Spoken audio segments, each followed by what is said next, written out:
सास संगत जी, हर एक दिन एक भिखारी दरवाजे के पास आकर भीख मांगता था और घर का मालिक हमेशा घर के बाहर आते ही उसे देखकर फिर जाया करता था। कई बार उसके लिए गालियां भी बकता। वो कहता, तू जिंदा ही क्यों है? पूरी जिंदगी ऐसे ही भीख मांगेगा क्या? धरती का बोझ क्यों बन बैठा है? और सास संगत जी, कभी कभी उस भिखारी को गुस्से में वह धक्का भी मार दिया करता। इतना कुछ हो जाने के बावजूद भी भिखारी के मुंह से सिर्फ यही निकलता कि भगवान तुम्हारे पापों को माफ करे। एक बार सेठ के धंधे में बहुत बड़ा नुकसान होने की खबर मिली।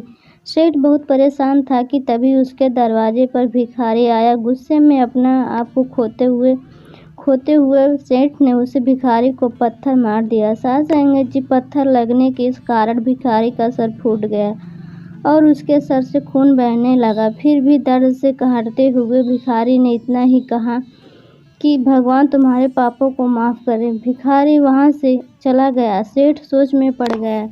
भिखारी को पत्थर मारा, फिर भी उसने सिर्फ प्रार्थना की। सेठ का गुस्सा शांत हुआ। सेठ का मन शांत हुआ। भिखारी का रहस्य जानने के लिए सेठ ने भिखारी के पीछा करना शुरू कर दिया। सास संगत जी, भिखारी जहाँ जाता सेठ उसके पीछे जाया। सेठ ने देखा कि कोई उसे खाना देता, कोई उसको मारता, कोई अपमानित करता तो कोई गालियाँ देता। लोग भिखारी के साथ जैसा व्यवहार करते, भिखारी सबके लिए एक ही प्रार्थना करता, भगवान तुम्हारे पापों को माफ करे। अब रात होने को आई थी। भिखारी अपने घर जाने के लिए लौटा और अपने घर पहुंच गया, लेकिन सेठ अब भी उसका पीछा कर रहा था। सास संगत जी, एक पुरानी टूटी हुई खटिया पर एक बुढ़िया औरत लेटी हुई थी।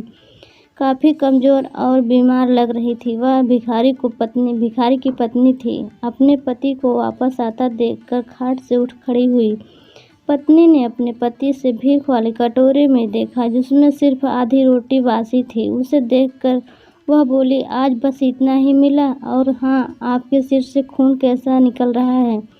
चोट कैसे लगी? बूढ़ा भिखारी बोला, आज बस इतना ही मिला। किसी ने कुछ नहीं दिया, नहीं सब गालियाँ दी और एक ने तो पत्थर ही फेंकना, इसलिए मेरा सर फट गया। एक गहरी ठंडी सांस लेकर बूढ़ी भिखारी फिर बोली, यह मेरे पापों का फल है। तुम्हें याद है कुछ साल पहले हम कितने अमीर थे? क्या कुछ नहीं था हमारे पास हर एक चीज़ ज़रूरत से ज़्यादा थी, लेकिन हमने कभी दान नहीं किया और उससे भी बुरा हमने उस अंधे भिखारी के साथ किया जो हमारे द्वार पर भीख मांगने आया करता था।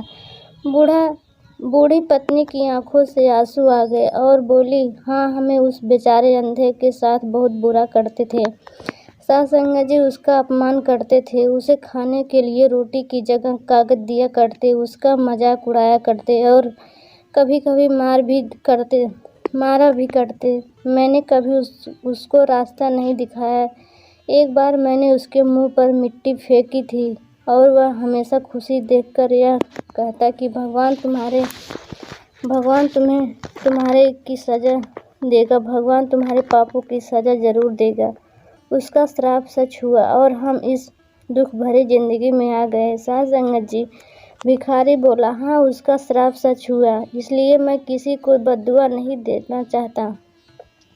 कोई मेरे साथ कैसा भी बर्ताव करे, हमेशा उसके लिए प्रार्थना करता हूँ। मैं नहीं चाहता कि कोई भी हमारे जैसा जिंदगी का अनुभव करे, किसी को भी हमारे जैसा दुखों का सामना करना पड़े। वो नहीं जानते कि वो कितना बड़ा पाप कर रहे हैं, इसलिए अनजाने में हुए पाप की ऐसी सजा किसी को भी मिले नहीं चाहता।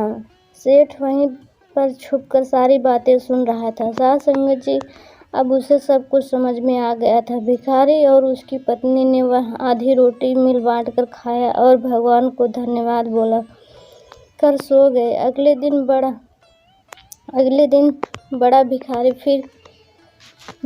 फिर से भीख मांगने गया। सेठ के घर के पास जाते सेठ ने पहले से गरम रोटी या उसके लिए निकाल कर रखी थी। उसे देते हुए सेठ बिन नम्रता से बोला, माफ़ कर दीजिए बाबा, उसे बहुत बड़ी गलती हो गई। सास संगत जी, बूढ़ा भिखारी बोला, भगवान तेरा भला करे। इतना कहकर वह आगे निकल गया। इस कहानी से जो सीख देने लायक है वो बड़ी ही सिंपल है साथ संगत जी, कि आदमी चाहे किसी के बारे में बुरा कहे या भला करे, लेकिन भगवान सिर्फ कर्म के हिसाब से उसको फल देता है। क्या हुआ अगर भगवान नहीं देखता है? लेकिन यह बात बिल्कुल सच है। उसके खाते में सबका हिसाब बहुत पक्का होता है। इसलिए जब भी किसी के लिए कुछ भी करो तो अच्छा ही करो।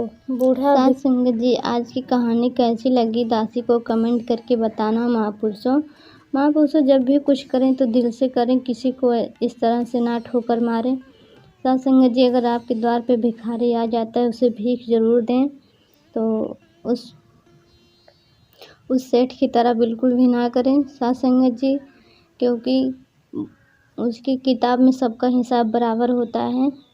कौन कैसा कर रहा है, कौन कैसा कर रहा है साथ संगत जी। इसलिए आप लोगों से निवेदन है, जो भी कुछ करें दातार चाहते हैं सबके लिए आप लोग अच्छा करो।